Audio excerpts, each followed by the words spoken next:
is a baseball Hall of Fame in Cooperstown, New York. And I said, go through that again.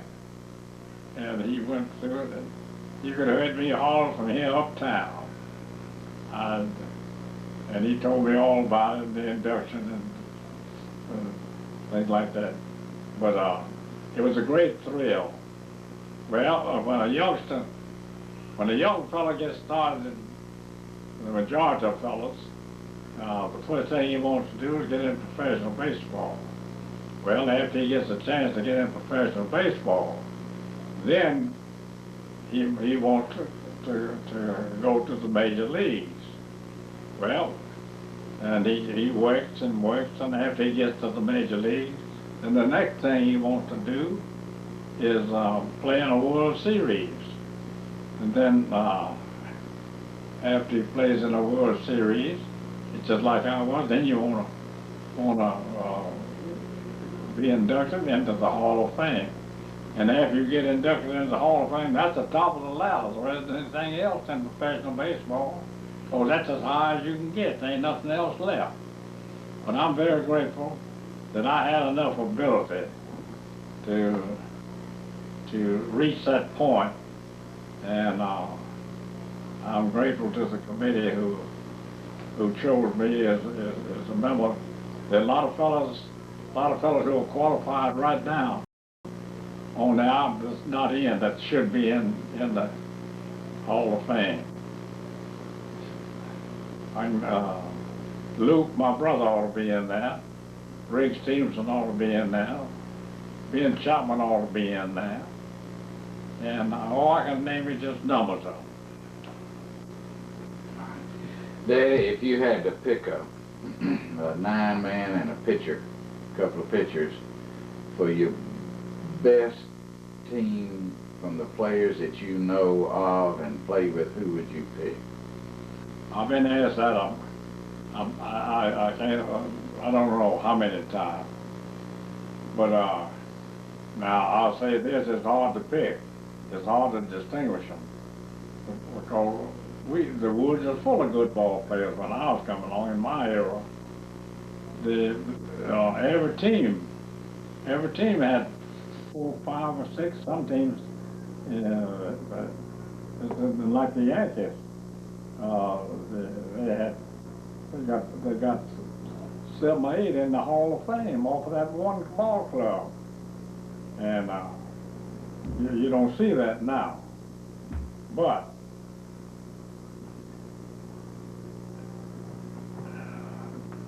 my most outstanding team during my era that I've seen. Now, we had a lot of good ones. I have to overlook some of them. Now, but at the first base, I'm going to pick Lou Gehrig. And at second base, I'm going to pick Charlie Gehrig. And at shortstop, old Hans Wagner. I never saw him play, but I've seen him. And they say he was a great shortstop. And all right, I'll pick old. And then at third base, I'll pick Pie Traynor. I saw Pie Traynor play, and there have been other good third basemen, but there's none of them any better than old Pie. And I'll pick old Pie. Then a catcher, that just oozes good catchers back in my time. But I'm going to pick Bill Dickey.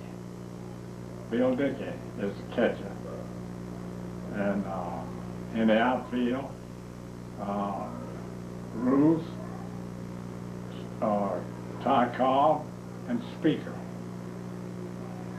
And the pitchers, I'm going to pick 2, right-hander and left-hander. I'm going to pick Walter Johnson and Lefty Grove. Daddy, you're talking about, Babe Ruth being such a good hitter. If they pitched to him, how did they pitch to Babe? Daddy, we're talking about what a good hitter Babe Ruth was, and he would have been even a better hitter if they had pitched to him. How'd y'all pitch to Babe Ruth? Well, we had no certain way to pitch to him. So he could hit anything you can throw up there. You may throw a pitch and he'd miss it on this swing, but you throw that same pitch up there and he'd hit out of the ballpark. So we were lost. We didn't know hardly how to pitch to him. There was no certain way to pitch to him. But we used, instead of throwing at Babe, we used to throw at his feet to loosen him up, you know. He'd get up there and get planted, you know, and we'd throw at his feet, so we had to loosen him up and make him lose his coordination or something like that. But that's the only way that we could pitch to him. But there was no definite certain way that you could pitch to Babe. Because as I said a while ago, he'd hit anything that you threw up there, and he'd hit out of the ballpark. Babe was a great hitter. He used to strike out a lot, but not near as many times as these boys do now. But he used to strike out a lot, but he used to hit a lot of home runs too. And he's got a great career or batting average.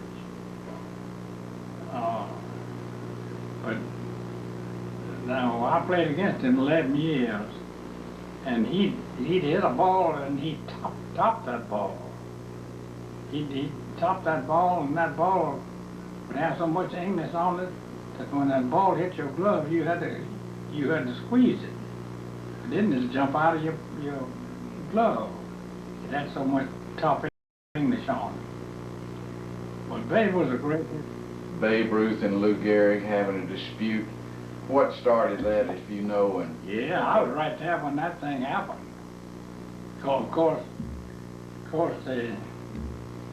the news media played it up a whole lot, exaggerated it. But this is exactly what happened.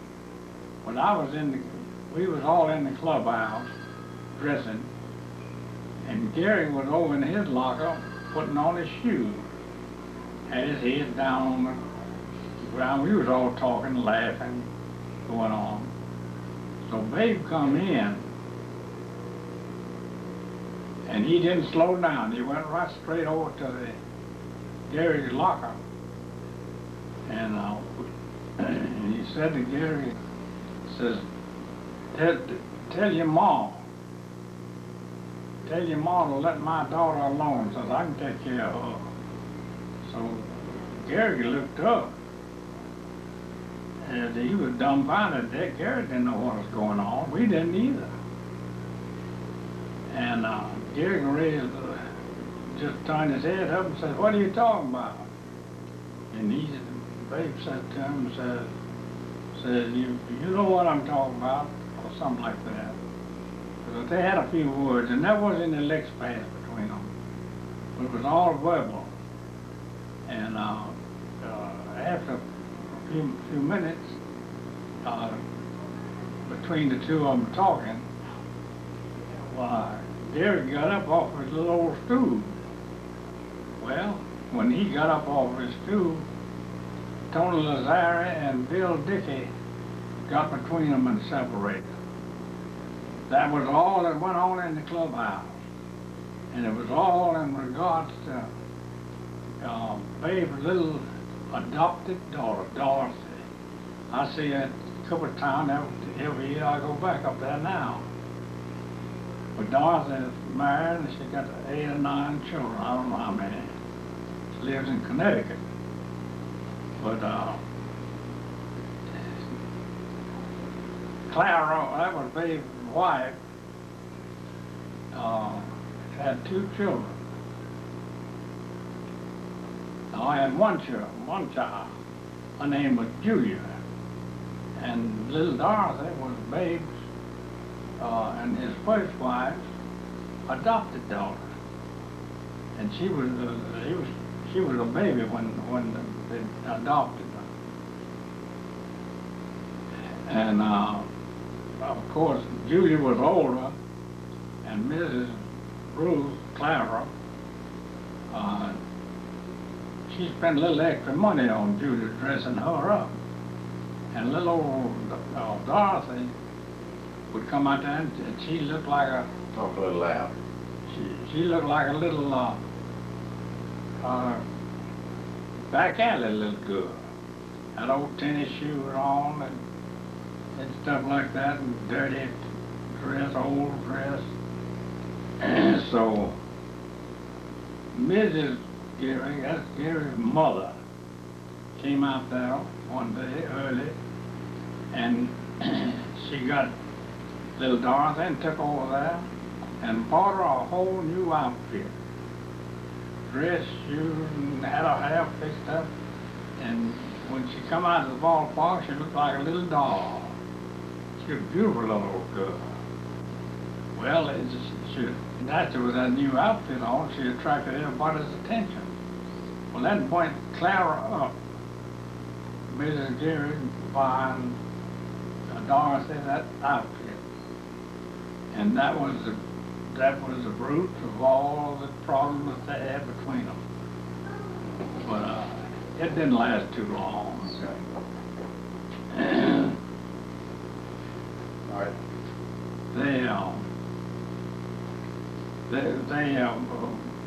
We was on the same club.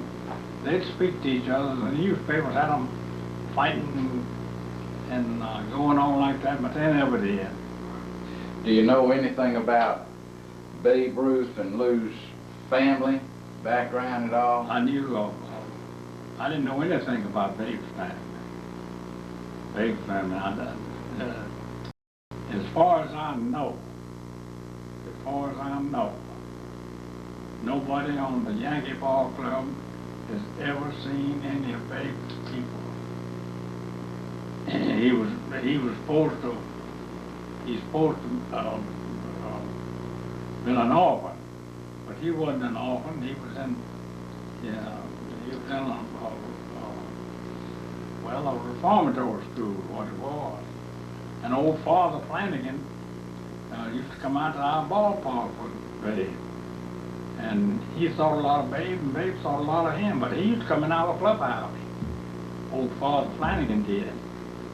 And, but as far as Babe's immediate family, as far as I know, nobody ever saw anybody that belonged to Babe's family.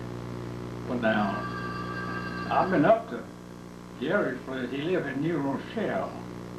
And me and Earl Combs and his family, Earl had a car. And we used to ride up there just ever occasionally, just for visits after a ball game or in the afternoon when we could. And Gary was the only child. And they were German people. They both of them spoke very broken English. And they come to this country. And when Gary, I think Gary he was real young anyway when he come to this country. But I think Gary was born in the United States, in New Rochelle, in New York. But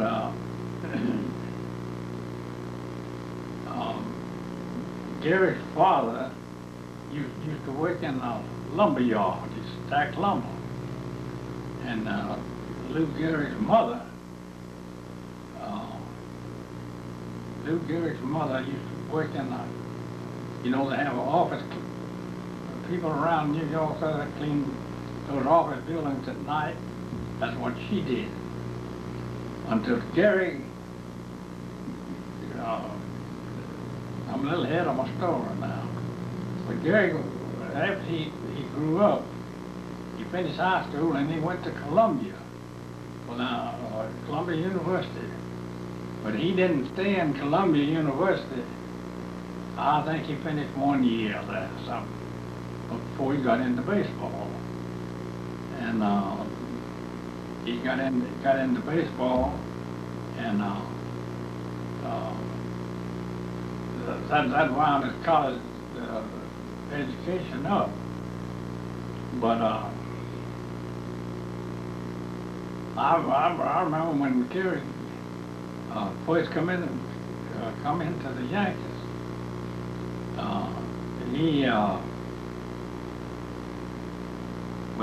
They brought him up to New Haven, I think is where he was.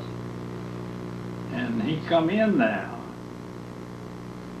And in the fall of the year, like they bring up a lot of fellas, and he couldn't get into the ball game because they had a first baseman named Walter Pip. Walter Pip was playing first base, and he was a good ball player. Walter Pip was. So Walter come out to the ballpark one day, and Miller Huggins was the manager, and he told Miller Huggins, he says, "Let the kid play today, first base." He says, "I don't feel right." All right. Huggins put Gary in there, and he played, I don't know how many years, but he played over a couple of thousand straight ball games. Okay, good. But you're talking about visiting Gary. We used to go out there, and the first thing Miss Gary would give you would be a little sip of wine. She made wine, and she was very proud of that wine. And she'd offer you a little sip of wine, a piece of cake, or something like that. But never forget over. See, I roomed with Gary 5 years on the road and in spring training. But when we'd be going into New York, old Gary he was just like on Christmas morning, going home, and all he'd say is, "Mom, Pop, and the pup." Yes, that's all he had.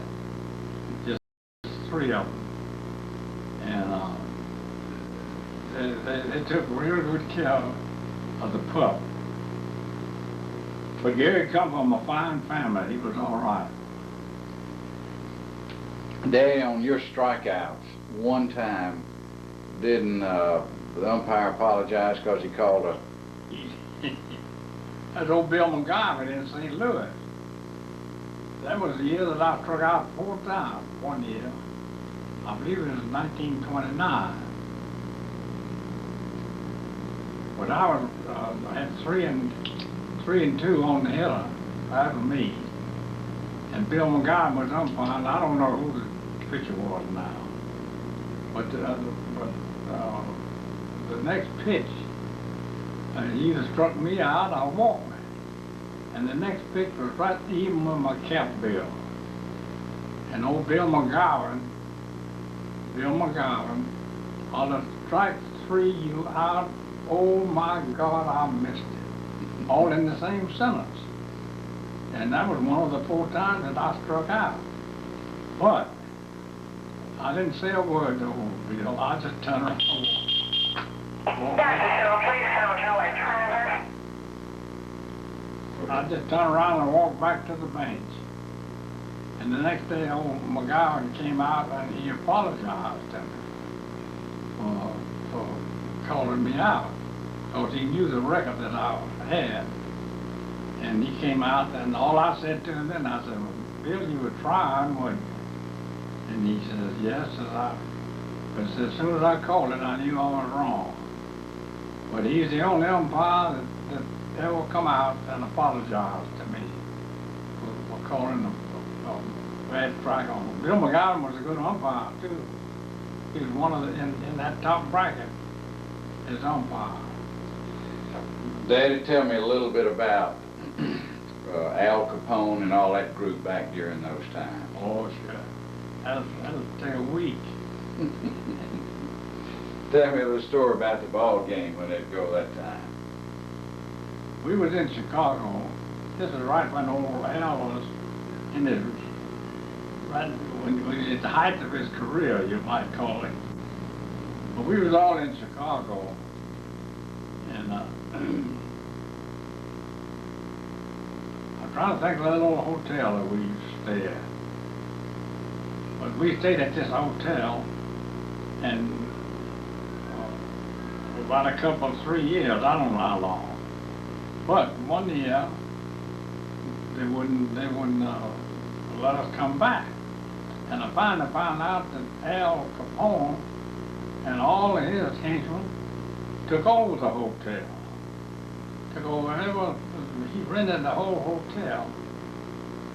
And there was no room for we fellas. But old Tony Lazzari, he was an Italian. And there was one or two other boys that were real close, good friends of old Al.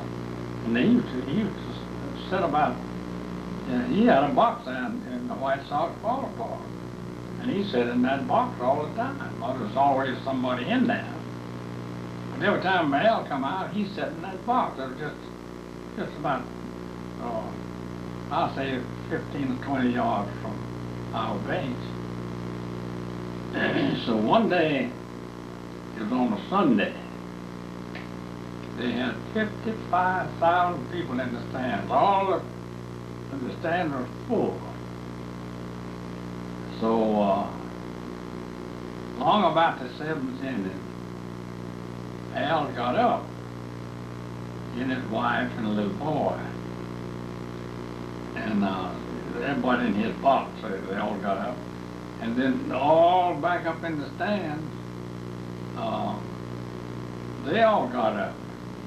Well, we all thought, well, we looked too, but we all thought that all those people up in the stands was watching, looking at Al Capone. But when Al went out, every man, every person that was standing up there went out right behind him. Well, the whole stands, half of the stands up in there was empty. Thousands of people, I don't know how many there were. But that was all his henchmen. And Al had a brother named Frank. And Frank was over on the third base side. And Frank got up, and we didn't know Frank was over there, but he got up, and all those henchmen over there behind Frank, all back in the stand, they got up too. Well, when Frank went out, all those henchmen followed him. Well, the stand was half empty, and there was a lot of fans, a lot of people wanted seats already. But now those seats that Al Capone got that day for his henchmen had to come out of the office, because that's the only place that they could have gotten them. But the stand was full. He bought all of them. But they tell me that back in there that Al Capone, he'd help anybody. You might call him a big-hearted fella. You catch any fella in trouble that was on his side, he'd help him one way or the other. But one day, old Frank, we stayed at the Del Parada Hotel, then way out on the lake. We was all sitting in the hotel lobby there one night, and who come in the front door but old Frank, and they had on a great big velour sombrero hat, great big one. And he come in laughing like something. Had two bodyguards with him. And he come in and walked up to we fellows sitting there. He says, "I wish you look here what them SBs did to me a while ago." And they had shot a hole right through the top of that sombrero hat. He had his window. He was riding in a limousine, and it had shatterproof glasses on it, and he had the top of it down a little bit where that hat stuck up over that thing, and they shot a hole right through the top of that hat. He was laughing about it. But he was with those bodyguards, and they were just walking right with him. Dad, tell me about the salaries that you used to get back in those days. Big money. Big money. Brother says, the old saying is, I make good money, but not much of it. But back in my day, a boy in the major leagues, if he was getting $5,000, he was getting good money. There was a lot of them under $5,000, and there was a few of them over $5,000. But The majority of fellas back in now, except the real old fellas that have been in the league for quite a while, they was under $10,000. And What was the most you ever got? most money I ever got was $25,000, but that's after I went to the Yankees. $25,000. What was the most Babe Ruth ever got that you know Well, of? Babe got 80. When I was getting 25, Babe was getting 80. As far as I know, that's the highest salary that was ever paid to anybody back in those times. Was Babe Ruth's salary. Did they ever get any bonuses, anything like that? Oh, some fellas used to get the pitchers especially. If they won so many games, they get so much money per game, like maybe $10 or $25 or $5 or something per game. And a lot of them used to have to play so many ball games, like they do now. But I never. Daddy, I've got 2 or 3 bats here that I want to show you to go over with you, okay? All right. All right. That bat right there. This bat was my Sunday bat. I called it Black Betsy. The reason I called it my Sunday bat because I